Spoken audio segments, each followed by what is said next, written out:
Hi everybody, welcome back. My name's Claire.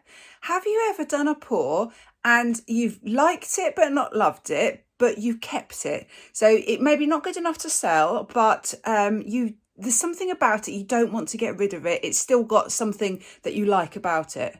Well, I've had this patchwork swipe for maybe a couple of years. It's really pretty. It's got beautiful lacing, beautiful cells, but it's just gone a bit swampy in a couple of places. So I didn't feel it was good enough to sell, but also I felt it was too good just to throw away. So this video, I'm going to show you what I did to try and save this painting. I've embellished it. I've just created a whole new concept with this painting. And I am so incredibly happy with the result. So let me show you. This is the painting that I'm going to use. It's really pretty. I really like it. But can you see it just went a bit swampy in the centre. So it was a patchwork swipe. It's really iridescent. There's some absolutely beautiful effects, lacing, cells. So the design, I really love it, but it just went really swampy there in the centre. And I think for a patchwork swipe, really, it needs to be regular, much more regular lines than this bit here. And it went a bit swampy here as well. So this is quite old now. Probably a couple of years old, so it's going to be really nice to do something with it. I'm going to put the creation video for this painting in the description of this video, so if you want to see how I made this, check out the description box and you'll find the link. So I went to B&Q and I found some wallpaper. I got a few samples, but this is the one that I loved because it's a nice simple silhouette. It's going to be really nice to try and use this on here. So I've cut a piece to size, so this is roughly the size of the canvas, and then I've cut a piece of tracing paper. This is actually greaseproof paper, which we use for cooking. So I've got a clean piece of greaseproof paper. So I'm going to stick the wallpaper down onto my worktop so it stays still. I'm going to stick this over the top so this stays still, and I'm simply then just going to draw around all the shapes and all the images.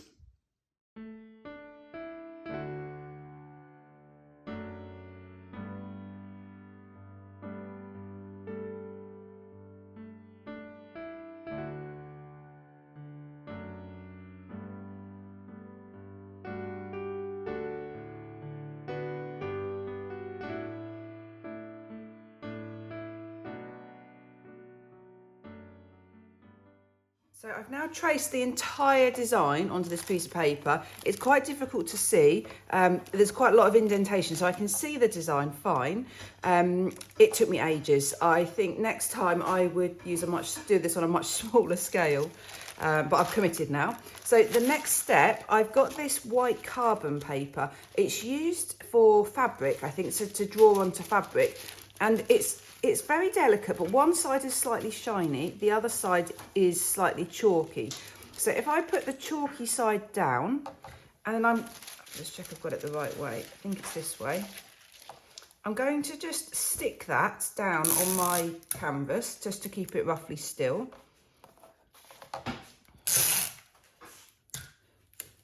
In fact, I think I was going to cover the entire painting, but I think I'll just do it one piece at a time,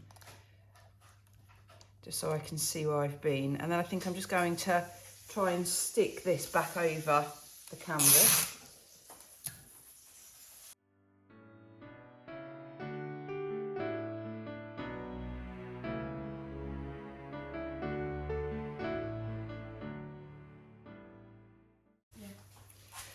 Now, the reason I'm putting the tape right over the corners is because the tape doesn't actually stick to the greaseproof paper. So I'm actually sticking it underneath the canvas because the tape sticks to the canvas. So that's in a fixed position. So my white transfer paper is in a fixed position and my stencil is in a fixed position. So now I just need something reasonably sharp, like a pen or a pencil. So I've got a pen here, and then I've got to remember where I've been, but I'm just simply going to trace over the top. In fact, I can see where I've been here because this is a different colour pen. This is a black pen as opposed to the biro.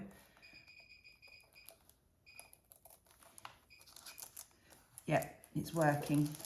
I don't know if you can see, but it's leaving the white image on the canvas. Now, I've tried drawing on canvases before, but it just doesn't work because it's quite a shiny surface from the pouring medium. So this, I think, should work. So I can go over the entire design. Again, it's going to take me ages, but it's transferring the white carbon onto the painting.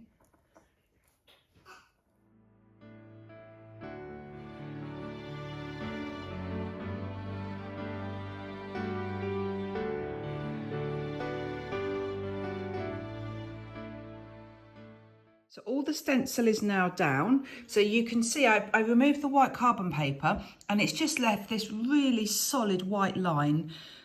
So it's worked. I saw another artist do this, an artist called Julie Vatcher, and I'll put her link in the description of my video so you can check her out. She used this technique. This is totally her technique of using the white carbon paper. So thank you so much, Julie, for trying this out because it works. I'm so excited to be able to transfer an image onto a painting.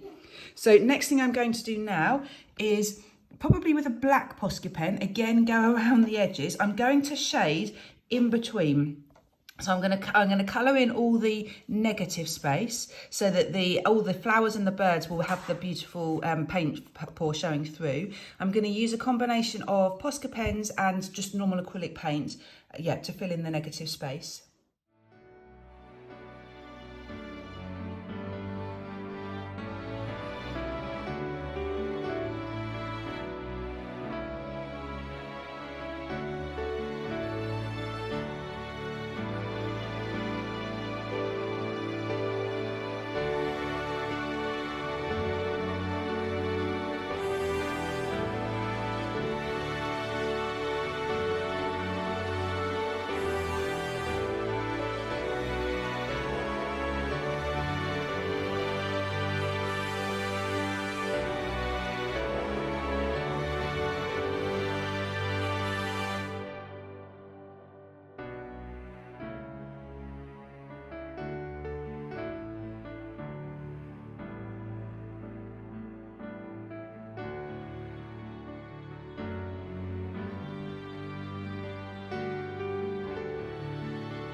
So it's finally finished. This has taken me hours and hours, but I have loved every second. I love paint pouring, but I also love using a paintbrush, using a pen, absolutely love it.